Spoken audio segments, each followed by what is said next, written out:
Welcome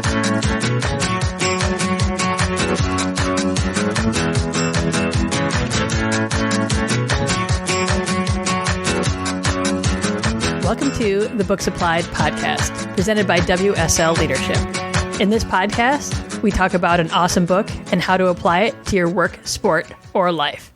I'm your host, Iggy Perillo. Thanks for joining me. On today's episode, I'm talking about the book Peak: Secrets from the New Science of Expertise by Anders Ericsson and Robert Poole. This book is so great, it's a classic. It's from 2016, if that can be a classic in the world of books, I suppose.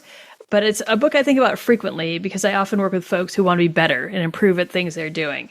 So first, I'm going to start out with some myths, actual myths that hold people back from being experts in their field, in the things that they do. One, belief in limited abilities. This is also known as the fixed mindset. You can dive back into that podcast I did on the book Mindset by Carol Dweck to dive into that super duper deeply. But basically, if you believe you have limited abilities, you're not going to improve your abilities, is the short story. Myth number two is that people believe that repetition equals improvements. It does not. Just because we repeat something over and over again, we are actually not improving at it. And the third myth is that effort is all you need to improve, which, again, sounds really nice and very, fluffy and soft. But the reality is you need more than just effort to improve at things. And the thing that you do need that Ericsson talks about is mental models, and having a better and improving your mental models and your mental representation of what's happening around you. And so this book is really about Anders Ericsson's research into how people become experts and how they get over those myths and limiting beliefs to create optimal mental representations and mental models in a way that they can be experts in the field, in whatever field that they are involved in, whatever they're doing. It's pretty universal across different types of learning, different type of things you could be doing.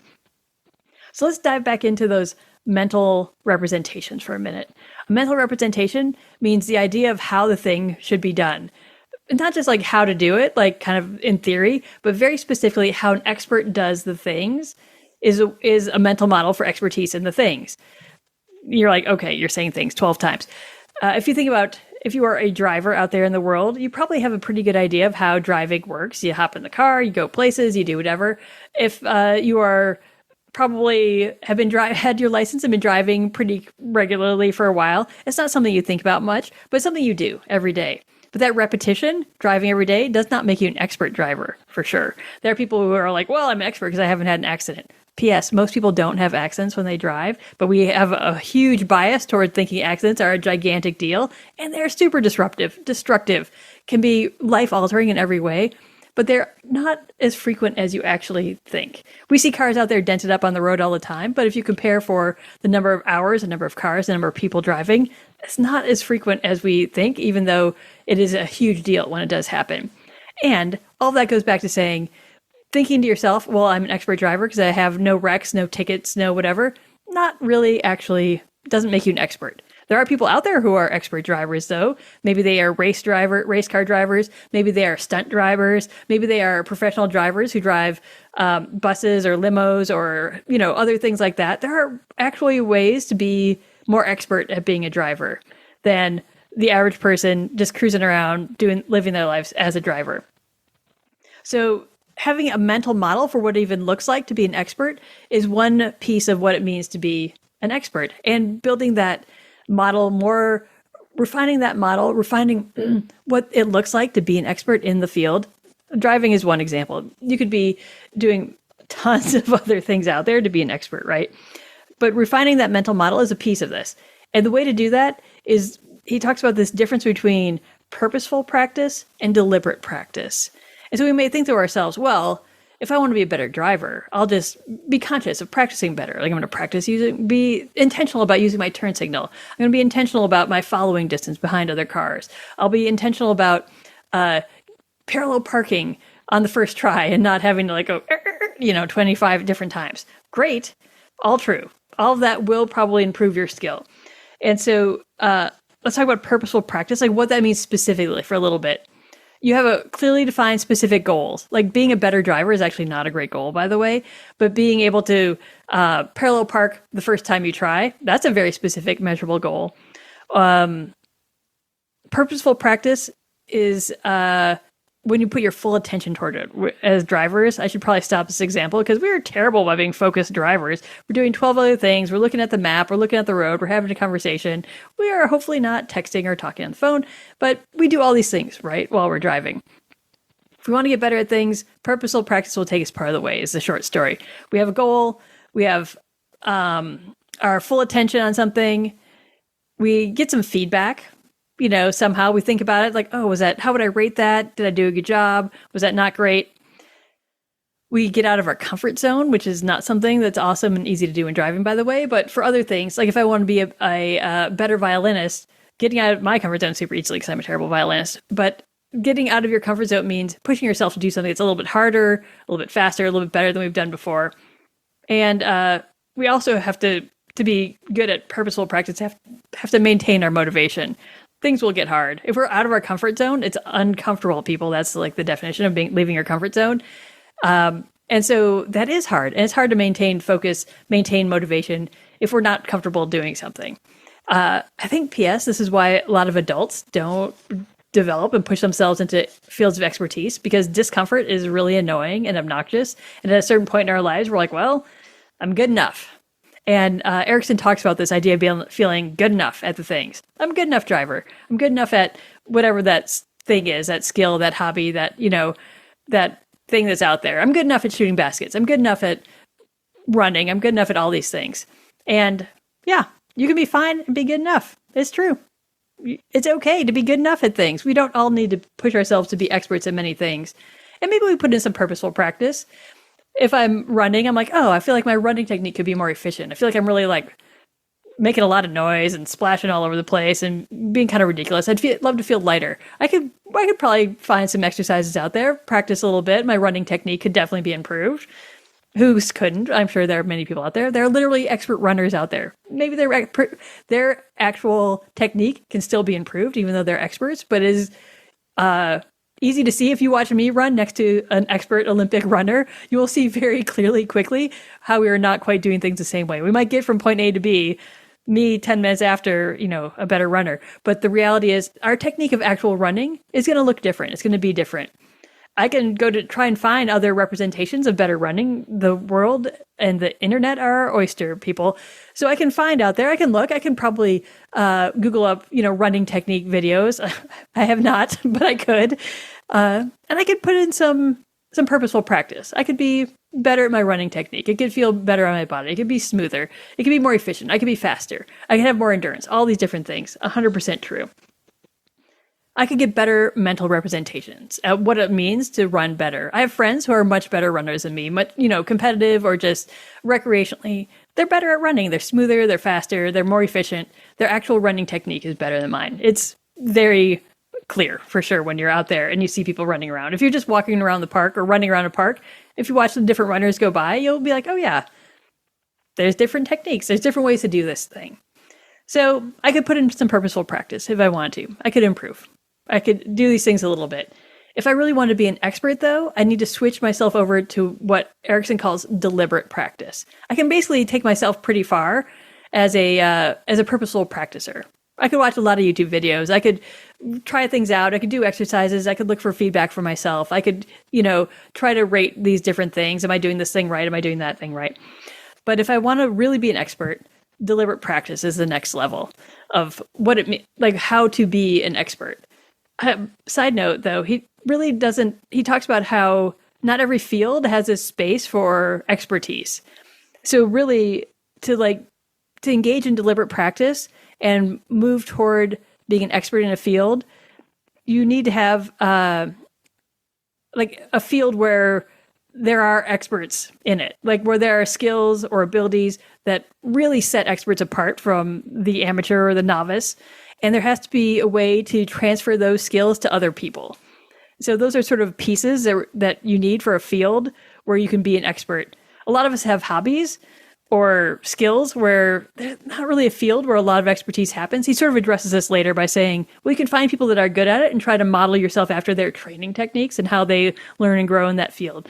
But for many things, there is, like, expertise is a thing if we really want to pursue it. So back to deliberate practice. This means a couple different things than that sort of practice that I was doing all by myself, the purposeful practice. If I want to get into being an expert, I need a very specific performance target. Not just, I want to improve as a runner, or I want to run a faster, whatever. I want to run a marathon. Great. That is a pretty specific target. Or I want, to be able to run a mile in X amount of time. Great. It's a very specific target. You also need, specific target, you need time that is for intense, undistracted focus for this practice versus, I'm just going to jog and listen to a book and do whatever, and la, la, la, it's going to be super fun.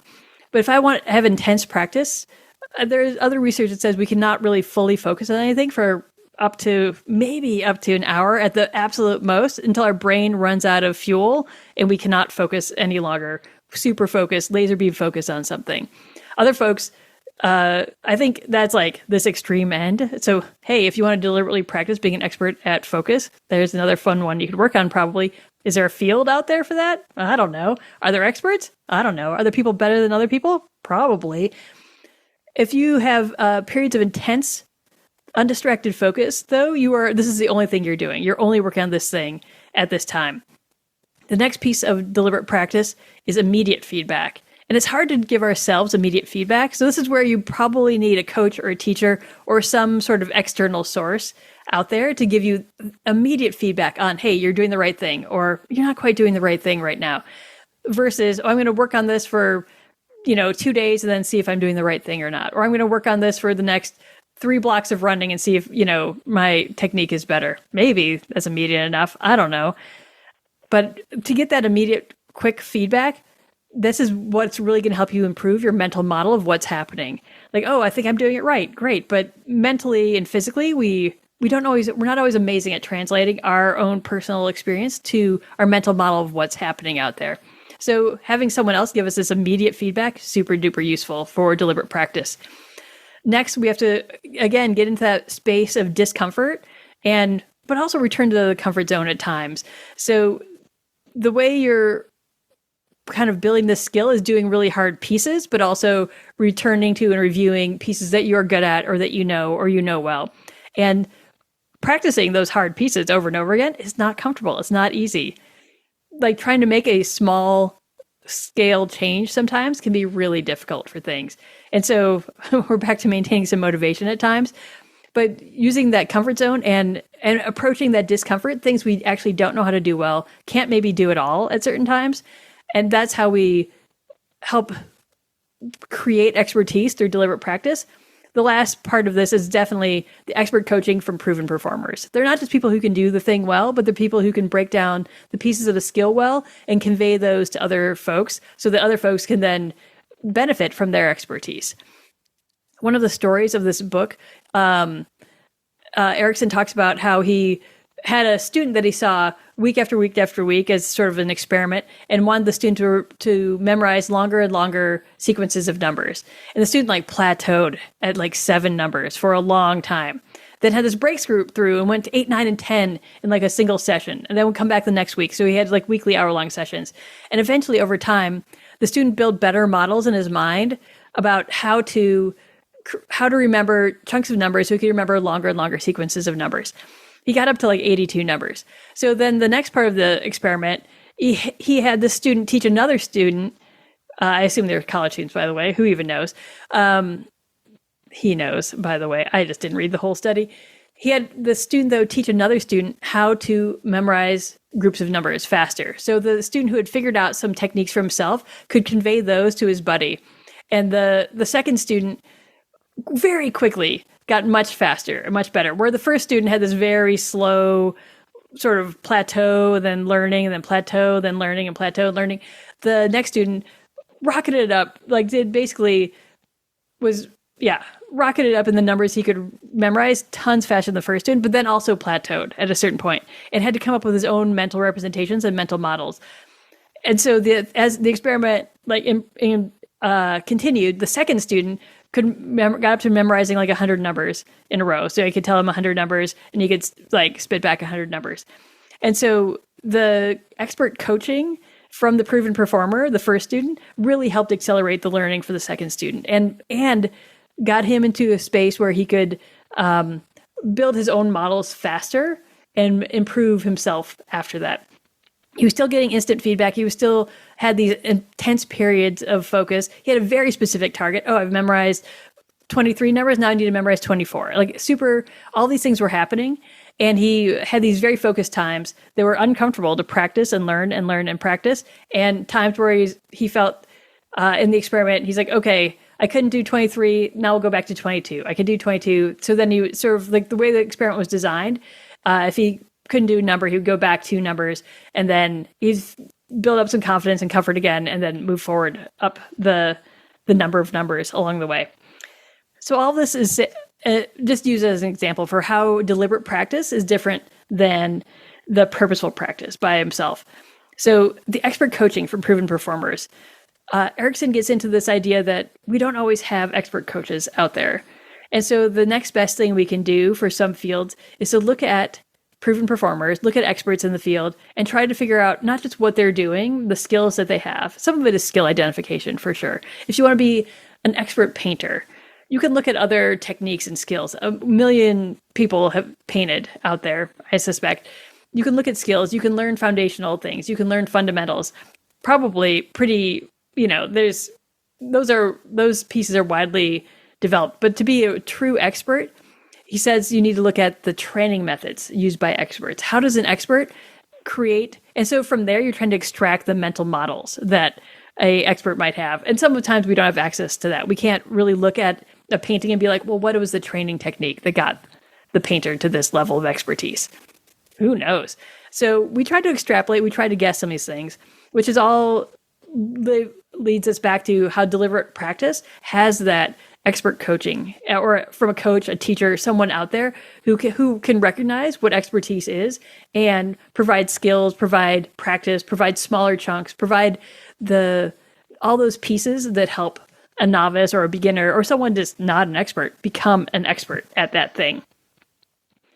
I do want to very quickly mention that Anders Ericsson did the research that was then misinterpreted to sound like you need 10,000 hours of practice to be an expert in a field.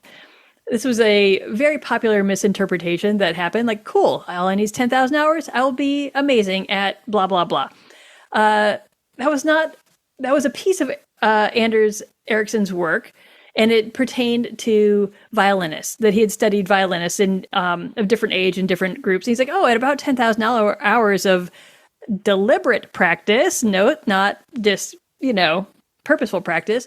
At about 10,000 hours of deliberate practice, a violinist became an expert at being a violinist. And that was sort of taken out of context, being like, cool, all you need is 10,000 hours. They missed the piece about deliberate practice. Again, having those targets, intense focus, immediate feedback, pushing your comfort zone, and expert coaching / teaching as a piece of that. So if you have 10,000 hours of deliberate practice, maybe it's better. But he also went on to say, every field is different. Some fields require way more time. Some require much less. And if along the way you're like, I'm good enough, you will not keep learning. And in fact, the idea that like I'm good enough at something and to not bring intention to your practice actually means your skills degrade over time. So people who are out there driving their cars without paying much attention, your skills as a driver were probably peaked, perhaps. Perhaps they did, perhaps not, when you were just learning to drive. You were super attentive, you were super focused, you got immediate feedback if you were driving with a friend or a parent, someone was in the co-pilot seat giving you immediate feedback saying, don't do that. Hey, stay over here, blah, blah, blah. All these different things that you need to pay attention to. Your brain was probably exploding with attentiveness. It was probably tiring to drive. And there were uncomfortable moments. And all these things were really the deliberate practice of teaching you to drive, which is probably when you peaked. Unfortunately, in some ways, like you needed more practice, right? Like a 16-year-old is not an amazing driver, but someone who's driven for a little while, has gotten their brain wrapped around how it works, has seen some different conditions, have seen some different possibilities out there. They're probably a pretty good driver if they're paying attention. The driver who's 16 and never pays attention to how they drive again, maybe not amazing. The rest of us out here who are farther and farther from 16 and pay zero attention to our driving, I bet our skills are degrading over time. Are we always using our turn signal? Are we really adequately giving space to the cars around us? Are we in our lane appropriately? Do we park smoothly? Do we park straight in that parallel or even, that spot?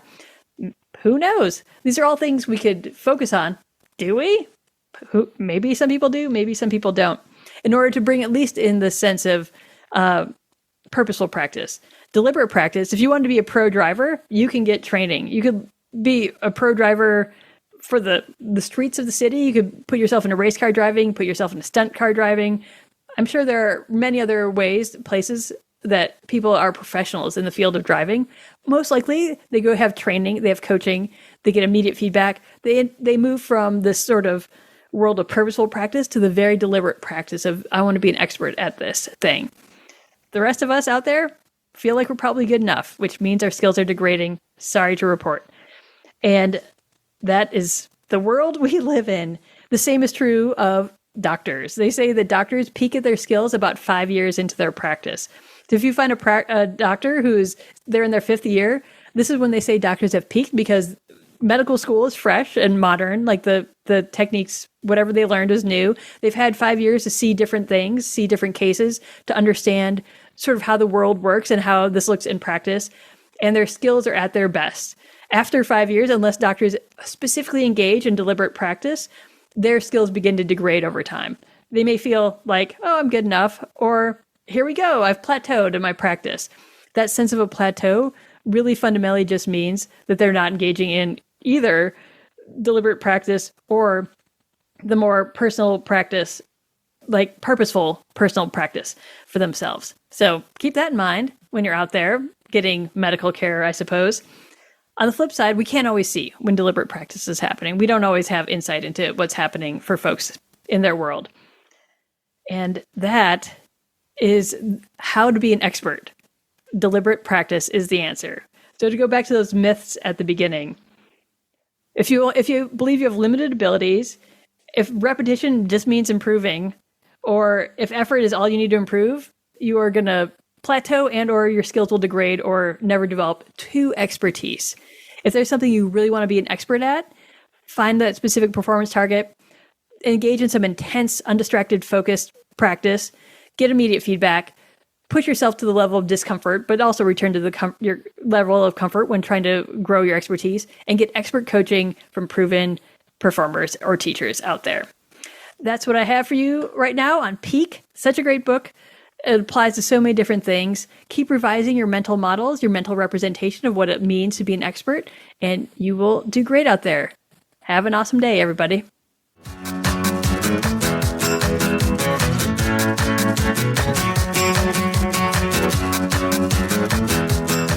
Thanks for joining us for this episode of the Books Applied podcast.